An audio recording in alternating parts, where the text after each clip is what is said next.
అమ్మ మీ పేరు? విజయ. ఏం చేస్తుంటారమ్మా? నేను హౌస్ వైఫ్. ఎలా ఉందమ్మా? బాబు గారు వచ్చి 6 నెలలు అవుతుంది, ఎలా ఉంది? చాలా బాగుంది.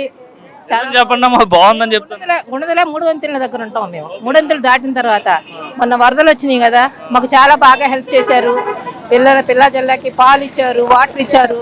ఆ వాటర్ పాలు మాకు అసలు ఎక్కువైపోయి వరదలు తగ్గిన తర్వాత కూడా మేము 20 days వాడుకున్నాం వాటిని.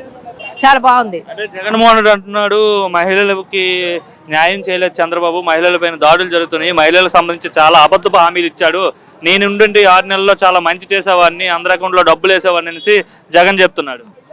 ఎవరికేసారు? అసలు దాడులు ఎప్పుడు జరగలేదు, ఎప్పుడు జరుగుతూనే ఉన్నాయి. వెధవలు చేసే పనులకి రాజకీయ నాయకులకి అది ముడిపెట్టడం అది కరెక్ట్ కాదు. ఎప్పుడు జరుగుతూనే ఉన్నాయి. ఆడపిల్లల మీద అగత్యాలనేవి అది న్యాయం ఎప్పుడు జరుగుతూనే ఉంది. ఆయన చెప్తే అవుతుందా? పరిపాలన మాత్రం చాలా బాగుంది, చాలా బాగుంది. బాగాలేదంటున్నారు వైసీపీ వాళ్ళు. వాళ్ళంటే అయిపోతుందా? మేము సీనియర్ సిటిజన్స్ 60+ వాళ్ళం, ఎక్స్పీరియన్స్ ఉంది మాకు కూడా. మేము చాలా ప్రభుత్వాలు చూసాం. 83 నుంచి 80s నుంచి 70s నుంచి మేము చూసిన వాళ్ళం. మాలాంటి వాళ్ళు చెప్పాలి.